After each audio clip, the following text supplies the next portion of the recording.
आपको बता दें, लॉकडाउन से जुड़ी हुई कुछ बेहद महत्वपूर्ण और अहम खबरें निकल कर आ रही हैं। जानेंगे एक एक करके। इसी के साथ बढ़ते हैं इस वक्त की अगली बड़ी खबर की तरफ। जी हाँ, आज चलेंगी स्पेशल ट्रेनें, स्टेशन पर लागू होंगे ये नियम। अगर आप भी किसी जगह फंसे हुए हो तो ये खबर आपके काम की हो सकती है। इसके अलावा हम आपको बताएंगे कि ये ट्रेन किस जगह से किस जगह के लिए चलेंगी। तो आप कमेंट में ये जरूर बताइएगा कि आप इस समय किस जगह फंसे हुए हैं, जिससे हम आपको आपके यहाँ की जानकारी दे सके। दोस्तों, आपको बता दें, लॉकडाउन के बीच मंगलवार से 15 ट्रेनों की हरी झंडी दी गई है।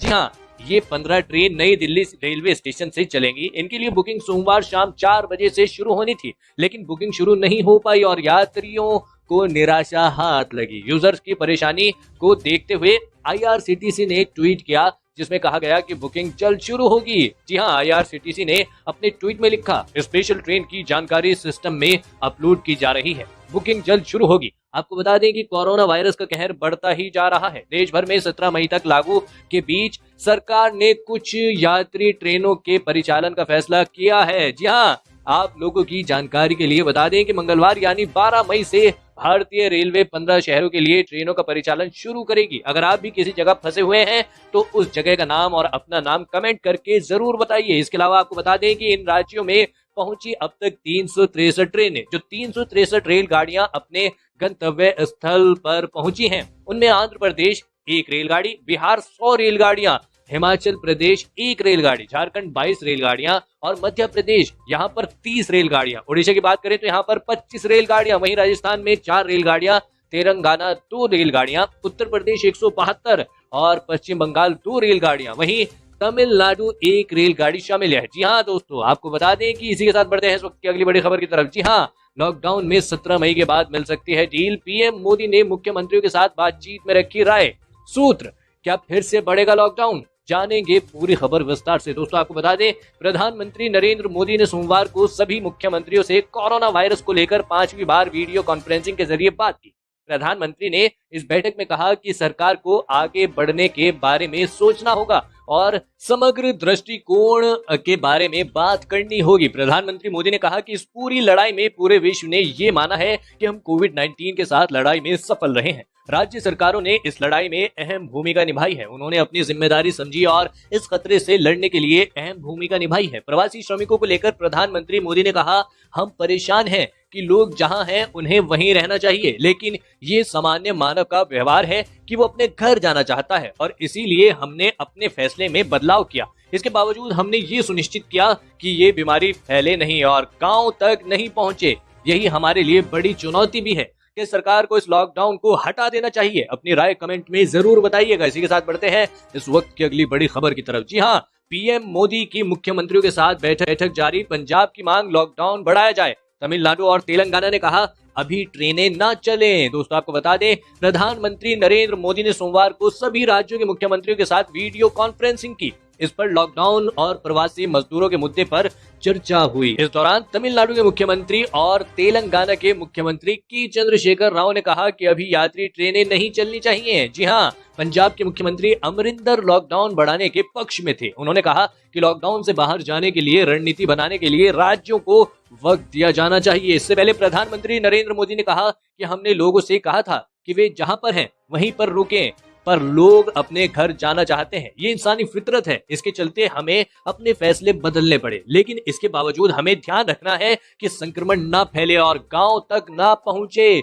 जी हाँ, प्रधानमंत्री ने मुख्यमंत्रियों से कहा कि यही हमारी सबसे बड़ी चुनौती है। आपको क्या लगता है, सरकार इस लॉकडाउन को आगे बढ़ा देगी या नहीं? हमें कमेंट में अपनी राय जरूर दें। इसी के साथ बढ़ते हैं इस वक्त की अगली बड़ी खबर की तरफ। जी हाँ, राशन कार्ड है तो अनाज देने से कोई नहीं करेगा मना। केंद्र सरकार ने लिया ये बड़ा फैसला। दोस्तों, आपको बता दें, सभी यूनिट, टेरिटरी और राज्य द्वारा आधार नंबर से राशन कार्ड को लिंक करने की डेडलाइन 30 सितंबर तक के लिए बढ़ा दी गई है। आपको बता दें कि consumer affairs, food and public distribution department ने सोमवार को इस बारे में जानकारी दी। डिपार्टमेंट ने कहा कि तब तक लाभार्थियों को कोटा के माध्यम से अनाज लेने से नहीं रोका जा सकता है। जी हाँ, अगर किसी लाभार्थी के पास आधार कार्ड नहीं है तो उन्हें राशन देने से कोई नहीं मना कर सकता है। मार्च के अंत तक लॉकडाउन लगाने के बाद ही केंद्र सरकार ने राशन कार्ड धारकों को राहत देने का ऐलान किया था। इसके साथ ही अब यह भी सुनिश्चित हो सकेगा कि अगर किसी लाभार्थी के पास आधार नंबर नहीं है या उनका आधार नंबर राशन कार्ड से लिंक नहीं है,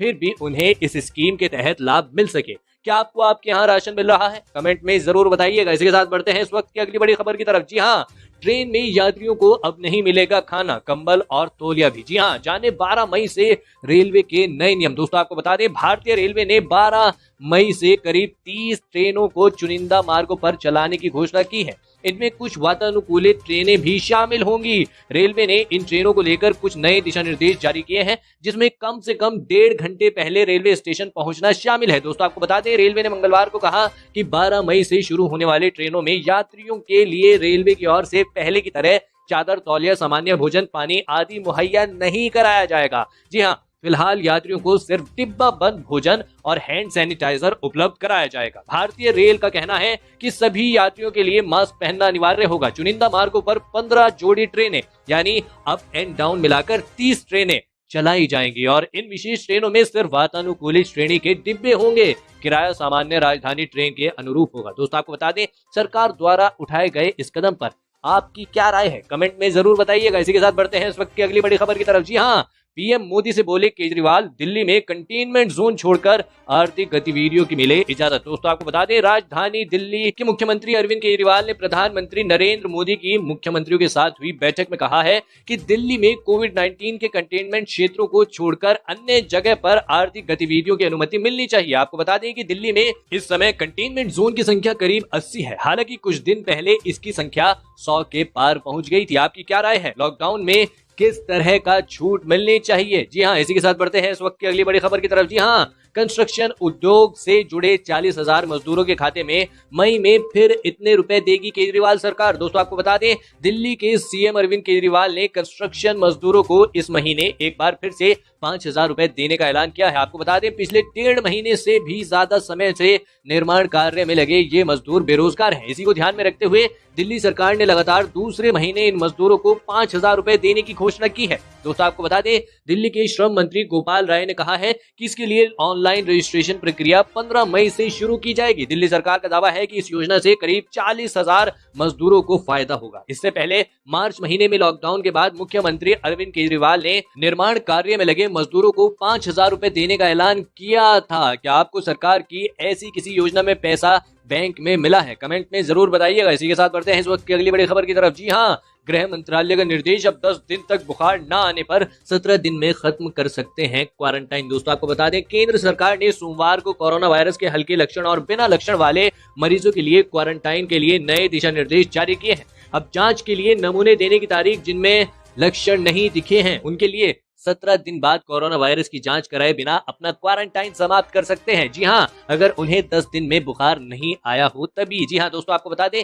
गृह मंत्रालय के नए संशोधन दिशा निर्देशों के दोहराया गया है। जी हाँ, उसमें दोहराया गया है कि वे लोग जिनके यहाँ खुद को अलग रखने की उचित सुविधा है, यानी अगर आपके घर में कोई ऐसा कमरा है जहां पर आप अलग रह सकते हैं, जी हाँ, अपने परिवार के सदस्यों से दूर रहने के लिए क्वारंटाइन में रह सकते हैं। चिकित्सकीय अधिकारी के लिए इन्हें हल्के या बिना लक्षण वाले मामले घोषित करना अनिवार्य है और नियमित रूप से जिला निगरानी अधिकारी को अपनी स्वास्थ्य संबंधी जानकारी देना भी जरूरी है। दोस्तों आपको बता दें, संशोधित दिशा निर्देशों के अनुसार पृथकवास में रह रहे मरीज के लक्षण दिखने के 17 दिन बाद या लक्षण न होने पर जांच के लिए नमूने देने की तारीख और 10 दिन तक बुखार न आने पर अपना क्वारंटाइन समाप्त कर सकते हैं।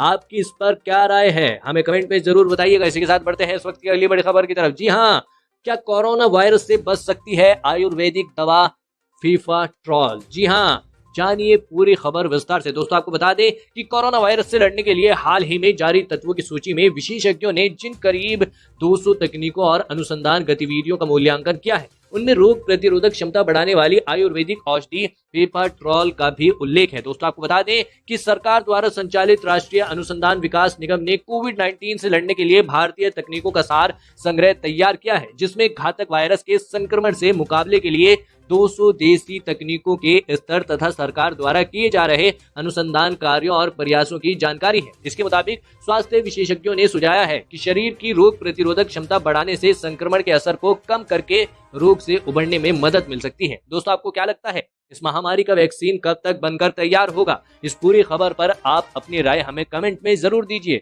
तो दोस्तों, ये थी आज की कुछ बेहद ही महत्वपूर्ण और ताज़ा खबरें। उम्मीद करते हैं इससे आपको काफी कुछ महत्वपूर्ण जानकारी मिली होगी। बस इसके बदले में इतना ही चाहते हैं कि आप इस वीडियो को लाइक कर दें, शेयर कर दें, क्योंकि आपका लाइक और शेयर करना ही हमारी मेहनत का फल होता है।